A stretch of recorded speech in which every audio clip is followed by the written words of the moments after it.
Serious. What strange thing has happened to you that you still cannot explain? I watched something walk out of the hallway, across the living room, and up the stairs towards my bedroom. There was nothing there, but there was something there. A stair creaked as it ascended. Being the dedicated skeptic I am, this did not compute, and it surely was just a moment of overactive imagination. Except my dog watched it happen along with me, growling and retreating as it passed her. The only reaction I could come up with was heading upstairs with a healthy dose of trepidation and saying out loud, "Listen, you can do what you like, but can you just stay out of my bedroom? That's crossing the line, okay?" Was not the most restful sleep that night. Story 2. A few things. Late one night, and way the fuck out in the middle of nowhere, we encountered this guy stuck in a ditch. Over the next hour or two, he would just immediately drive back into the ditch after we pulled him out. He seemed reasonable, not drunk, not crazy, etc. We pulled him out of the ditch, shook hands, prepared to leave, and then watched dumbfounded as he drove back in. Over and over again. After like 10 times of this, we wished him luck and took off. Other time was when driving way out in the desert at about 2 a.m. We passed this couple walking down the road. At the last moment, the woman ran out towards us screaming for help and waving her hands before the guy grabbed her and yanked her back. After about a half mile of driving and debating, we stopped, got our rifles and pistols out of the back of the truck, turned around and went back to see what we could do to help. Despite it being only a few minutes later and nowhere for them to hide, we didn't find them again. About 25 years ago, when extremely poor and desperate, I tried to hang myself in my trailer home. While hanging there from a small wooden beam, I heard this crazy loud ruckus coming from the other room, and then, in one of the most surreal moments of my life, a giant crow bolted into the room and started flying madly back and forth. At the same moment, the beam broke and I fell to the floor. After I recovered, I spent like 40 frantic minutes trying to get the damn bird out of my house. Don't worry, I was being stupid and never did anything like that again. I am a happy and reasonably adjusted person, but thanks for the concern. Story 3. If you remember this story, it's because I've posted my experience in other subreddits before. My friend and I decided to visit our mutual friend at our university for the weekend. We set out in the early afternoon after I finished my classes for the day. I was the driver for this trip. My friend and I had not done this drive before, so our university friend sent us detailed directions. We knew exactly which freeways to take and which shortcuts to take, and even which towns we could and could not speed in. She said the drive should take 3 hours. It was a smooth drive, we didn't hit traffic, and we never deviated from the directions my friend gave us. But the time just kept ticking later, and we were still a long way away from our destination. Looking back on the drive, I remember driving through the woods for a very long time. At the time, we didn't think much of it. I thought my friend had exaggerated how short the drive was or had sped down the highways. We finally arrived just in time for dinner. That 3-hour drive had taken at least an extra hour. We did not think much of it over the weekend, or even when the drive back seemed so much shorter. But a few months later, when I went to visit again, the woods were gone and the trip took 3 hours. Over the years, I made that trip half a dozen times, and I was never able to replicate that experience. I don't want to say it was supernatural, but I've also never been able to explain it. It's one of the only 2 times in my life that I've experienced something I couldn't quite explain. Story 4. I got a headache in high school, which wasn't super unusual, so I decided to just go home and relax. I walked home over the course of an hour or so. I lived sort of far, but I've always been the type of person to just walk places. Eventually, I get home around 1 p.m., I sit down on my bed and go to lay down. The next thing I know, I'm somewhere else, somewhere I've never seen before with people I didn't recognize as people. They were kind and showed me around before we sat in front of a beautiful sparkling archway. The center glowed in a way I've tried to explain, but I lack the words. It was a beautiful object for the sake of being beautiful. We had a long conversation. I've never been able to remember just the end. I am sorry, but you have to go back now. You weren't meant to come here in the first place. Don't worry though, we will meet again and you will remember what you need to when the time is right. I opened my eyes in my room. Nothing electronic in my room would work. I walked into the kitchen and found the time to be 1:10 p.m. I figured I'd slept for 24 hours and missed a day of school, but it was the same day. I've never figured out what the dream meant, if anything, and I've never had a headache that severe again. My electronics were working when I returned to my room, so I chalk it up to a coincidence usually, but it's really hard to know for sure. Story 5. When I was little, we used to visit my great-grandmother's house. Big 2-story plantation home, acres of fields passed down for generations, etc. At the edge of the front porch, there were 2 massive rose bushes with a little cement walkway that let you walk around them and up to the porch. Every time I went over there, I'd go play by the bushes and would get lost in them. I'm talking walking in circles for hours on end, surrounded by roses like that one scene in the movie Spirited Away. It never really scared me, and eventually I'd wind back up at the house by the small pond out front, ready to go inside for a drink. I never said anything about it growing up because it just seemed something like a kid would think up. But I mentioned it jokingly to my mom in high school when we were talking about how creepy that house was, and she mentioned experiencing the same thing, as did her older brother. Apparently, all the kids that have grown up there have experienced the same thing over the years. I still think about that place a lot. I would love to be able to go back someday and revisit it now that I'm an adult, but I haven't seen anyone on that side of the family in over 10 years. Story 6. I was home alone looking after my parents' house farm for a week while they were on a holiday. One of the things I was required to do was feed chickens. In a shed, Mom had 3 big drums, 1 of feed, 2 of grain. Every day I would go in, fill a bucket, half with feed, half with grain. I always took grain from the bin nearest the door, because it was the closest and I am lazy. On about day 4, I walk in, fill bucket half with feed, open bin to get grain, it's empty. I just stood there for 30 seconds trying to figure out how it could be empty and where the murderer was hiding. After 30 seconds, I decided I was safe, probably. Walked very cautiously to the other side of the shed and opened the second bin of grain. It was about 3/4 full, so I filled the bucket, fed the chickens, and hid inside my house. Next day, I wake up, go to do it again. Fill up with feed, go to get grain from the far bin, and holy Jesus pancakes, it's effing empty now too. Wondering what the hecking heck I should do, I start to leave the shed, only to notice, as I leave, that the bin by the door has its lid slightly off, and I can see that it's goddamn full. When parents get home at the end of the week, I mention this to my mom, and she just looks at me very strangely and tells me that only one of the bins ever had grain in it, the one beside the door. Which means that someone must have come in on day 4 and switched the goddamn bins, and then come back that night and switch them back again for the next morning. That or I'm just going crazy. I don't know, doesn't seem very big, but it freaked me out, and I still don't know how it happened. Story 7. Sometimes there'll be a point on my spine that will wake up while I'm asleep. The only thing I can think of would be Kundalini. That's the Eastern thing. I don't know the intricacies of it all, but you've probably seen the picture. Guy in lotus picture with points along his spine illuminated, with it ending on his head at the third eye, and above that on his crown. But for me, it never went to those other stations. It's always between my kidneys, and it's a trip. It's really a trip. It's a mixture of sleep paralysis and this pulsing energy in the back, which I haven't found any other accounts of it. I've read people talk about Kundalini awakenings, but those rarely seem comparable. Those stories always seem more mystical than what I've experienced. Once before falling asleep, I heard the word Galatians.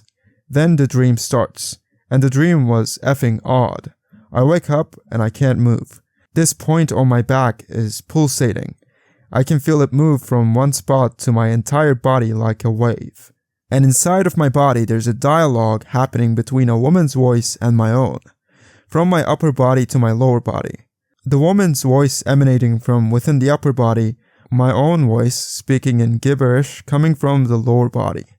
And then the dream starts. Strange dream. I don't feel like running through the dreams, but it's an odd experience. I think it's happened 3 times. The last time wasn't mystical by any accounts. The dream was of me having a job that I was proud of, a woman being interested in me, I'm working at the bar section of this gas station, and I'm talking to some friends. A dance hall type of an area. And I realize while I'm talking to these people that the room went silent. It's all silent and everyone is staring at me, like they're waiting for me to finish. Everyone's staring. So I look up at them and walk towards them. And they all clear a large area, and there's a line formed. Not so much a line, but a circle, and the people in the circle are holding hands. And they start to run around in a circle like a Sufi mystic dance. I wake up and that pulsating feeling is taking over my whole body. It's odd stuff. Story 8. 3 years ago, I had a dream about a classmate where he was at a hospital or something, and I was trying to talk to him but he couldn't hear me. I was telling him don't go, and then he walked away with his family. Then the dream transitioned into me being on his Instagram and seeing people post stuff like, hope you're okay, or thinking of you. I woke up right after that, but didn't think much of it. It was morning, so of course I started to scroll through Instagram when I saw he had posted a photo of his car totaled, and people in the comments saying the same things I dreamt. After texting him, it was confirmed that he had been in a car crash the night/morning of my dream. Another similar thing happened to my dad. It was the middle of the night when he heard my aunt, who passed away from cancer 3 years ago as well, say very clearly to his ears something like, see if my daughter is okay, but in Spanish. It spooked him, but he fell back asleep.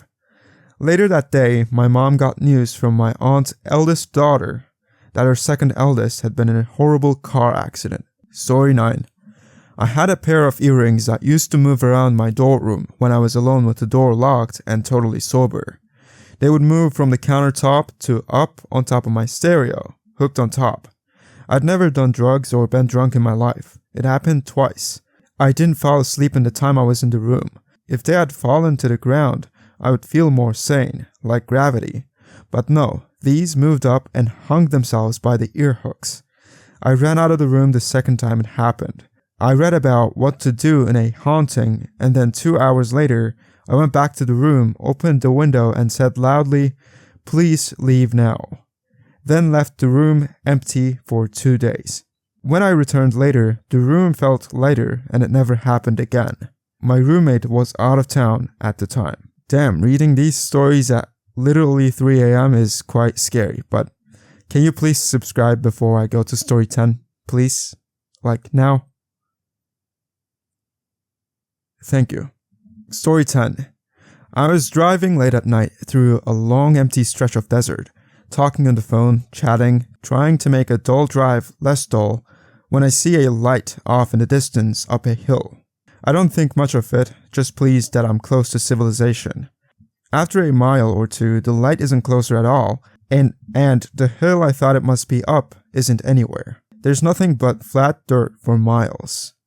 A few more miles tick by, and the light finally seems to be closer, drawing level with my car on the passenger side. Then it stays level, and my phone goes out.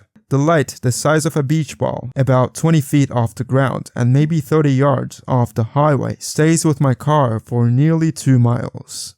I sped up, I slowed down, I sped back up, and it kept pace with me. Finally, I can hear my boyfriend on my phone again, and at the same moment, the light zips out ahead of my car, stays on the horizon for a moment, and comes flying past me. When I explained what happened, my boyfriend assumed it was probably a drone, and I must have passed through a dead zone. Which is possible, but I was about 40 miles away from the nearest town.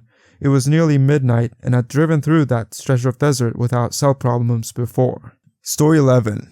Using a throwaway because I was a weird kid with a weird infatuation and something suitably weird happening as a result. I was really young, maybe 7, impressionable and infatuated with a fictional character. Naturally, being a weird kid, I used the lid of a small heart-shaped jewelry box about the size of my palm and taped a printed, poorly colored picture of the character inside of it. I took that thing everywhere, and when I couldn't, I would keep it in a drawer. Keep in mind the size, small enough to fit in most pockets, but big enough to fit comfortably in my hand. We moved from our house into an apartment maybe a year later, and I couldn't find the damn thing afterwards. I looked everywhere, and I was as heartbroken as an 8-year-old could be when it seemingly disappeared.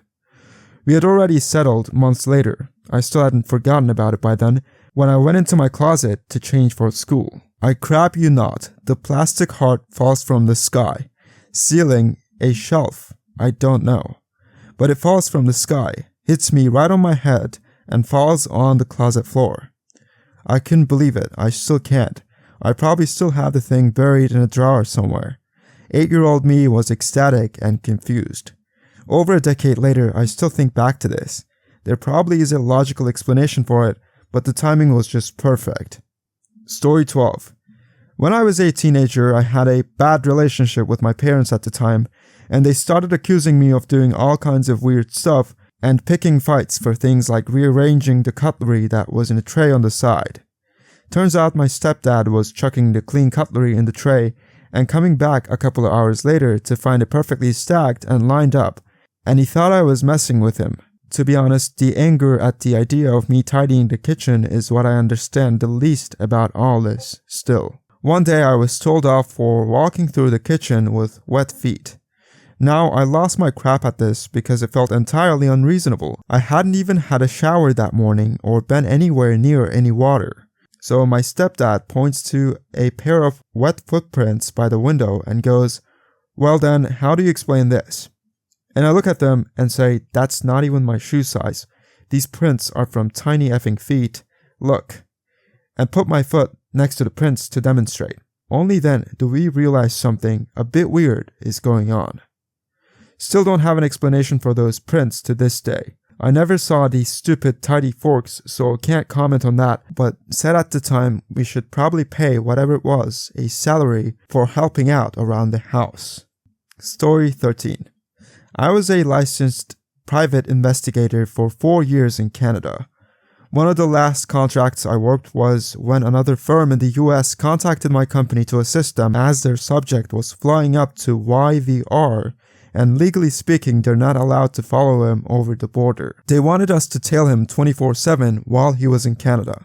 Now, the reason they'd been hired was that his wife of 7 years and the mother of his 2 kids had no idea where their money came from. She had been told by her husband that he owned and ran a business with an office in Washington state. They lived in Chicago. However, after dating for several years and then being married and having kids, she'd never once seen proof of this, been to any company gatherings, Christmas parties, etc., or been to the offices. They were very well off. She didn't work, and he seemed to spend most of his time playing tennis and going jogging. The rest of the time he'd lock himself in his home office and not come out for a few hours. Now, the reason why he flew into YVR instead of SEA is that he always told his wife that he prefers YVR as an airport, and because the offices are just over the border, it's actually faster for him to fly to YVR and drive down. So we end up following him to a hotel in Vancouver, check into a room next to him. We told the reception that we were all in town for a family get-together and our cousin Steve had probably arrived just shortly before we did. Asked for a room next door, and they very helpfully obliged. We followed him for 3 days after that first evening.